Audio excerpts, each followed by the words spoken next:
नमस्कार दोस्तों, मैं हूं रजनीश। आप सभी का हमारे YouTube चैनल समीक्षा आजकल में बहुत बहुत स्वागत है। दोस्तों, एक दिन पूर्व हम लोगों ने एक ऐसी महान शख्सियत को खोया है जिसके जाने का दर्द हिंदुस्तान ही नहीं, उसके पड़ोसी मुल्क पाकिस्तान और पूरे विश्व तक है। क्योंकि वो भारत के लिए नहीं, पूरे विश्व में चर्चित इंसान थे और उनके अंदर जितने बड़े उद्योगपति थे उतने अंदर ही उसकी उतनी बड़ी इंसानियत थी। हम रतन टाटा जी के बारे में चर्चा कर रहे हैं और वीडियो बनाने के पूर्व हम उनको नम आंखों से श्रद्धांजलि अर्पित करते हैं। रतन टाटा जैसा नाम था उनका रतन टाटा, वैसे वो रतन थे।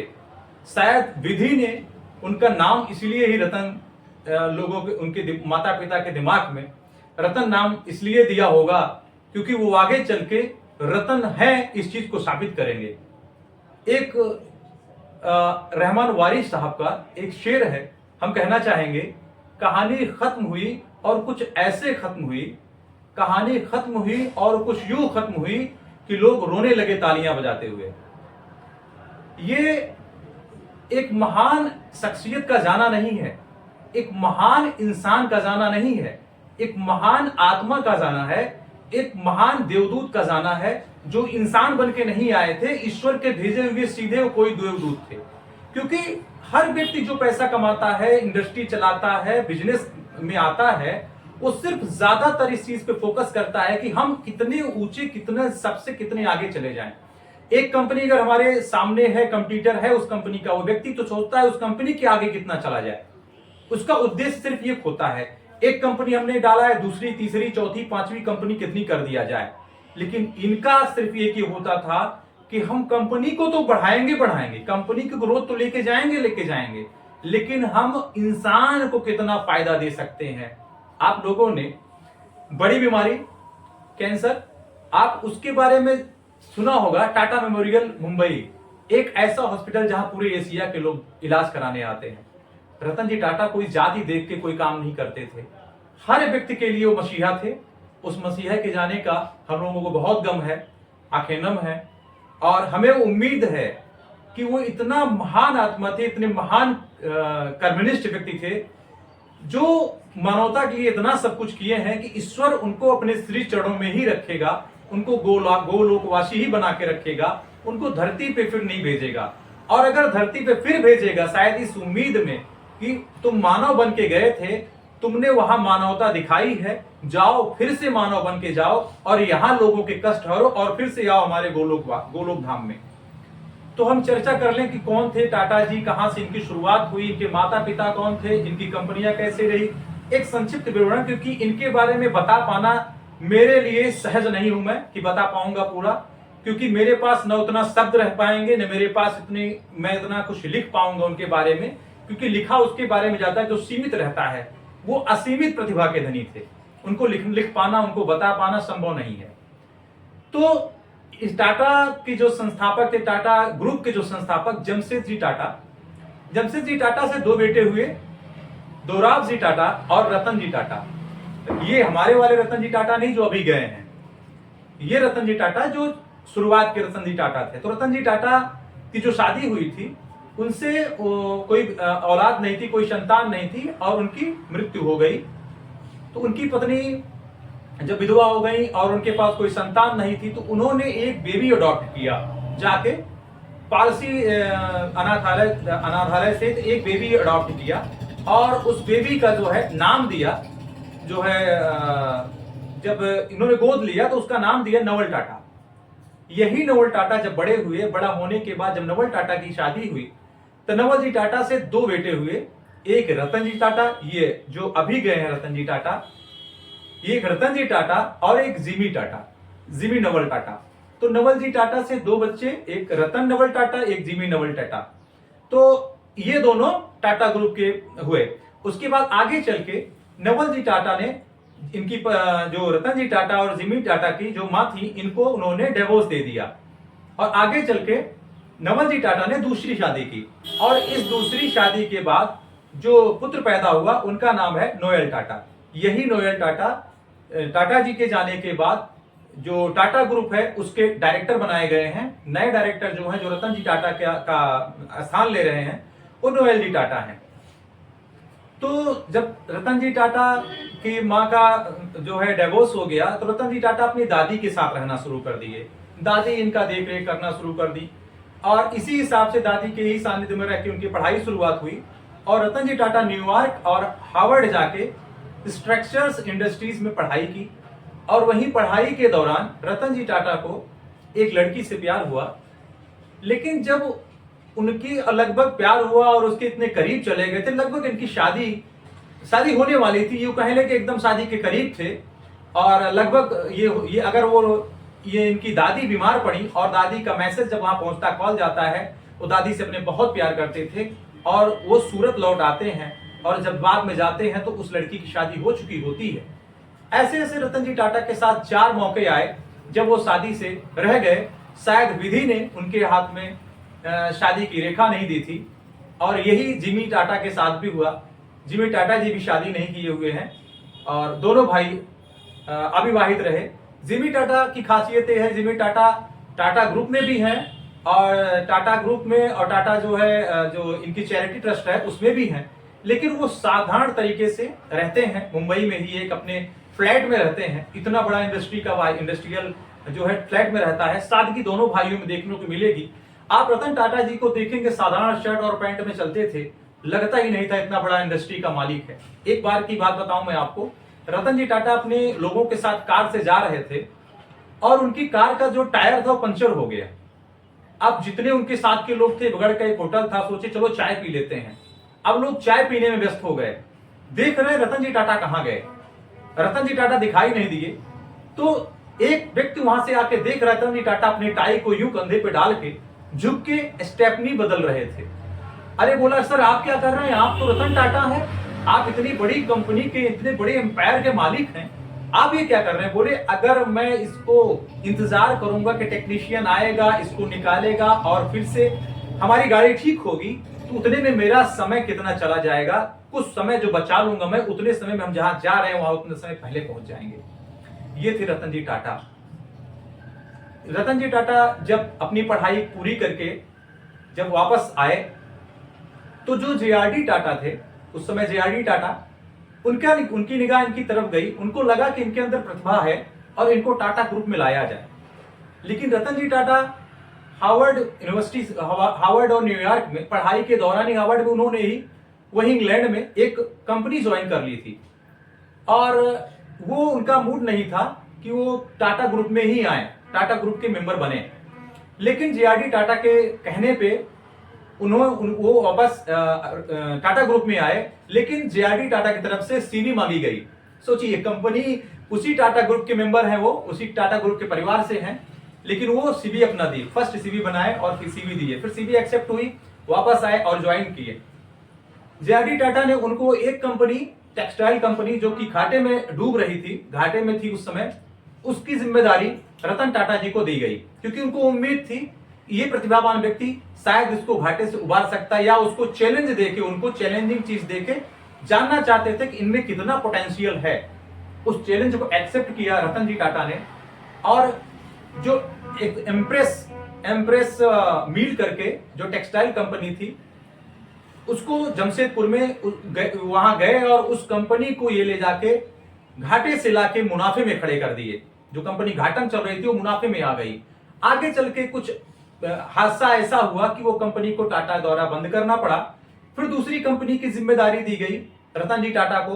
वो कंपनी भी, उस कंपनी का भी पद संभालने के बाद उस कंपनी को भी ले जाके इन्होंने घाटे से फायदे में खड़ा कर दिया।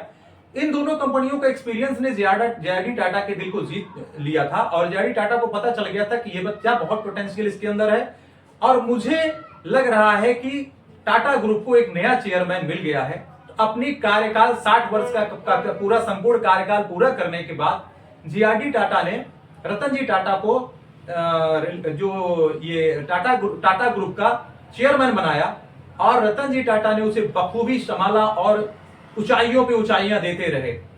रतन जी टाटा के टाटा मोटर्स, टीसीएस, तनिष्क जो आभूषण का बहुत बड़ी कंपनी है इनकी, और टाटा पावर्स, टाटा होटल्स, तमाम इनकी जो है संस्थाएं हैं, जिसमें टाटा की सबसे पुरानी संस्था है होटल की है। तो इस तरीके से रतन जी टाटा अपने तमाम संस्थाओं को हैंडल करते रहे और एक ऊंचा मुकाम देते रहे। लेकिन रतन टाटा को ही लोग इतना मिस क्यों कर रहे हैं, ये जानना जरूरी है। आपको उन वाक्यों से आपको हम रूबरू कराते हैं। एक बार जब आपने 26/11 में देखा, अभी हाल ही में 26/11 जो हुआ था, हाल ही में इसलिए करें कि 15-20 साल की बात हुई है। जब 26/11 में आतंकवादियों ने अटैक किया मुंबई में, तो रतन जी के पास मैसेज गया और उन्होंने वीडियो में देखा कि कमांडो हमारे बिल्डिंग है टाटा की, जो ताज की बिल्डिंग है, उस बिल्डिंग में कांच को बचा रहे हैं, कहीं चोट न लग जाए, कहीं फूट न जाए, और उस हिसाब से वो अटैक कर रहे हैं। रतन टाटा ने कहा, चाहे ताज उड़ जाए, चाहे ताज जल जाए, लेकिन मुझे पब्लिक को बचाना है, कमांडो को बचाना है और देश को बचाना है। हम ताज फिर से बना लेंगे। ये थे रतन जी टाटा। और एक खासियत और, उस ताज में टाटा ग्रुप की तरफ से जो फर्स्ट डे का एम्प्लॉय था, पहली ज्वाइनिंग पहले दिन की जिसकी थी, उसको स्वर्गवास उसका होने के बाद रतन टाटा जी ने 60 साल की पूरी उसकी कमाई उसको दे दी, उनके परिवार को दे दिया, प्लस एक नौकरी दिया। इतना ही नहीं, टाटा ग्रुप से जो जुड़े थे उनको तो बेनिफिट दिया ही दिया। वहां सिपाही जितने शहीद हुए थे उनको तत्काल लगभग 24 से 25 घंटे में पूरा प्लान बना के 1 हफ्ते के अंदर फंडिंग उनके खाते में कर दी गई। ये रतन जी टाटा थे। सरकार को भी फंड करने में साल, 2 साल, 4 साल, 5 साल, 10 साल लग जाते हैं। रतन टाटा को इतना समय नहीं लगता था। इतना महान व्यक्तित्व का धनी व्यक्ति। आप लोगों ने कई कहानियां उनकी ऐसी हैं जिनसे आप लोग रूबरू हुए होंगे, कई कहानियां जिनसे आप लोग रूबरू नहीं हुए होंगे। मैं अगर बताना शुरू करूं तो शायद शब्द कम पड़ जाएंगे। एक बार की बात है, आप लोगों ने सुना होगा, रतन टाटा जी को जितनी इनकी कंपनियों के सेक्टर्स हैं उसमें टाटा मोटर्स बहुत पसंद है। और टाटा स्टील जानते हैं, बहुत नामी कंपनी है। टाटा स्टील्स का पार्ट आपने जानते, टाटा का स्टील जो है बुर्ज खलीफा से लेकर दुनिया के बहुत बड़ी बिल्डिंगों में, बहुत बड़े ब्रिज में यूज किया गया है। टाटा का स्टील दुनिया में मशहूर है। लेकिन टाटा को जो है टाटा मोटर्स में बड़ी दिलचस्पी थी। रतन जी टाटा का ही आइडिया था इंडिका बनाने का, और इंडिका बनाने के लिए उनको बड़ी उम्मीद थी कि ये इंडिका जो है सफलता देगी। और इस इंडिका कार को बनाने के बाद उनको लगा कि मुझे एक अच्छा आउटपुट मिलेगा, एक अच्छा मार्केट से रिस्पॉन्स मिलेगा। लेकिन रिस्पॉन्स मिला नहीं उनको अच्छा। और उसके बाद होता यूं है कि जब टाटा जी को रिस्पॉन्स नहीं मिलता है और कंपनियों के जो कंपटीटर्स थे उनका मजाक उड़ाना शुरू कर देते हैं और कंपनी घाटे में जाना शुरू हो जाती है, तो रतन टाटा को इनके जो ग्रुप के एम्प्लॉइज थे, जो इनके साथ में थे, उनके साथ वो मीटिंग करते हैं और कहते हैं कि आखिर इस चीज को कैसे फेस किया जाए। तो लोगों ने सलाह दिया उनको, क्यों ना हम इस कंपनी के शेयर को बेच दें, क्यों ना इस कंपनी को हम बेच दें। अब बायर कौन आएगा? तो उसमें फोर्ड ने अपना इंटरेस्ट जताया और रतन टाटा जी अपनी टीम के साथ पहुंच गए अमेरिका। फोर्ड के जो विल फोर्ड हैं उसके संस्थापक, उन्होंने इनके साथ मीटिंग तो की, डील हो रही थी कि उनके मुंह से एक शब्द निकला तंज कसते हुए कि अगर आपको व्हीकल सेक्टर में नॉलेज नहीं था इतना, तो आपको उतरना नहीं चाहिए था। ये बात रतन टाटा जी को चुभ गई। रतन टाटा जी को ये बात चुभ गई और उन्होंने वहां से प्रण किया कि हम इस डील को नहीं करेंगे, और इंडिया लौट के आए और होटल में बैठ के, मुंबई के होटल ताज में बैठ के उन्होंने मीटिंग किया और मीटिंग करने के बाद जजमेंट लिया कि हम इस कंपनी को मुकाम तक पहुंचाएंगे। और रतन जी टाटा फिर से टाटा मोटर्स को पॉजिटिव लेके आए, फिर से टाटा मोटर्स को फायदे में लेके आए। आगे चल के जब फोर्ड की हालत खराब हुई, फोर्ड घाटे में गई, तो फोर्ड को बायर नहीं मिल रहा था। रतन टाटा जी को एक खबर मिली और रतन टाटा जी ने कहा फोर्ड से कि आप आइए, मीटिंग कीजिए मेरे साथ, हम आपकी डील को एक्सेप्ट करेंगे, लेकिन हम अब इस बार अमेरिका नहीं आएंगे, आपको मुंबई आना पड़ेगा। विल फोर्ड अपनी टीम के साथ मुंबई आते हैं और डील होती है और रतन टाटा जी पूरी की पूरी फोर्ड कंपनी को खरीद लेते हैं। खरीदने के बाद टाटा का स्वभाव देखिए और विल फोर्ड का स्वभाव देखिए। विल फोर्ड ने तंज कसा था। टाटा कहते हैं, विल फोर्ड जी, हम आपकी कंपनी का नाम एज इट इज रखेंगे, इस पे कहीं टाटा का स्टिकर, टाटा का लोगो नहीं चिपकाएंगे। ये है रतन जी टाटा। जाते जाते विल फोर्ड कहते हैं टाटा रतन जी से कि हम आपने मेरी कंपनी का शेयर खरीद के, मेरी कंपनी को खरीद के आपने मुझ पे एहसान किया है। क्योंकि उनको भी पता था कि रतन जी टाटा ने के साथ मैंने क्या किया था, उन्होंने क्या किया। आज जो हम लोग रेंज रोवर जैसे बड़ी बड़ी कंपनियों का नाम सुनते हैं ना, ये फोर्ड की ही कंपनियां हैं। कुछ लोग कंफ्यूज हो जाते हैं क्योंकि उस पर टाटा जी ने अपना टाटा का टैग नहीं लगाया है, क्योंकि वो कह चुके थे कि हम टाटा का टैग नहीं लगाएंगे। रतन जी टाटा, जैसे उनका नाम रतन था वैसे वो देश के रतन थे।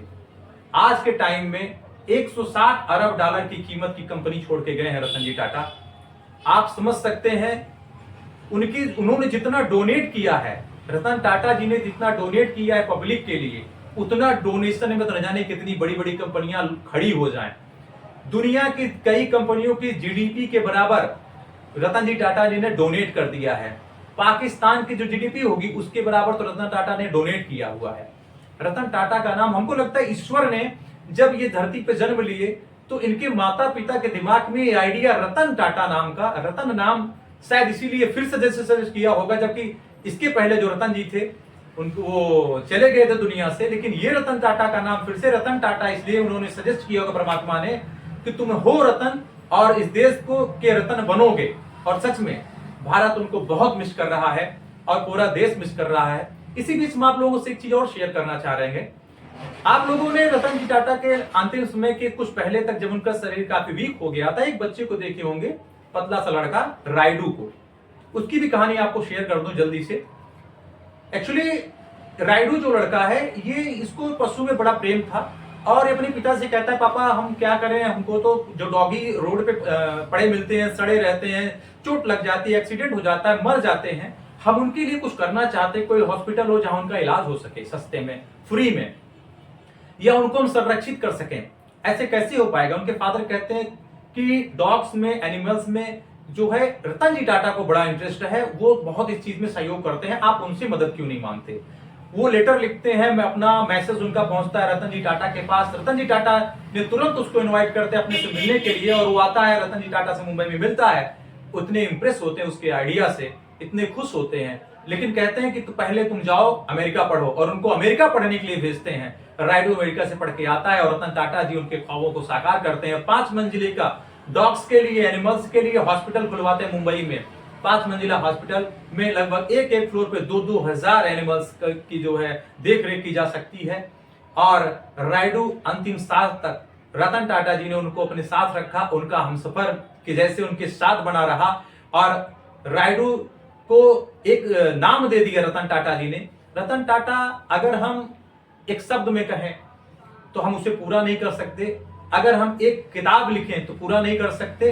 जैसे कहते हैं ना कि हम एक, उनको सिर्फ यही हम कहेंगे कि वो ईश्वर के भेजे हुए देवदूत थे। परमात्मा उनको देवदूत बना के भेजा था, वो आम इंसान नहीं थे। क्योंकि उद्योगपति, किसी उद्योगपति के जाने के बाद पब्लिक रोए मैंने कभी नहीं देखा था। कोई सेलिब्रिटी गया हो, लोग रोए, समझ में आता है कि हाँ उसका कोई अपना सेलिब्रिटी को लाइक करता तो चला गया। किसी बिजनेसमैन के जाने के बाद आम पब्लिक की आंखों में आंसू आए, मैंने नहीं देखा था। लेकिन रतन टाटा गए और सबको रुला के चले गए। रतन टाटा गए जरूर हैं, लेकिन घरों में, हमारे जिस्म में, हमारे कपड़ों में, हमारे गाड़ियों में, हमारे नमक में, हमारे खाने की चीजों में, हमारे कपड़ों में, हमारे घर बनाने की चीजों में कहीं न कहीं रतन टाटा हमको रोज दिखाई देंगे। रतन टाटा जब तक ये यूनिवर्स रहेगा, जब तक ये धरती रहेगी, जब तक इंडिया रहेगा, तब तक रतन टाटा रहेंगे। उनको अंतिम प्रणाम, बहुत बहुत आभार। आप लोगों ने हमारा वीडियो देखा, आप सबकी तरफ से उनको हम श्रद्धांजलि अर्पित करते हैं। रतन टाटा जी को हम ये कैसे कहें कि अमर रहें, क्योंकि वो अमर हैं, उनको कहने की जरूरत नहीं है। और हम ईश्वर से यही प्रार्थना करेंगे, अगर वैसे तो उम्मीद है कि आप वापस नहीं आएंगे इस धरती पे मनुष्य के रूप में या किसी भी रूप में, क्योंकि आपको आपके कर्मों के आधार पर प्रभु आपको अपने गोलोकवासी ही बना के रखेगा। लेकिन अगर फिर भी ईश्वर आपको धरती पे भेजे तो उससे मेरी विनती है प्रभु के चरणों में कि फिर से टाटा को इस भारत को सौंपे, क्योंकि टाटा जैसे शख्सियत की भारत को फिर से आवश्यकता है और सदा रहेगी। आप लोगों ने हमारे वीडियो को देखा, बहुत बहुत धन्यवाद, नमस्कार।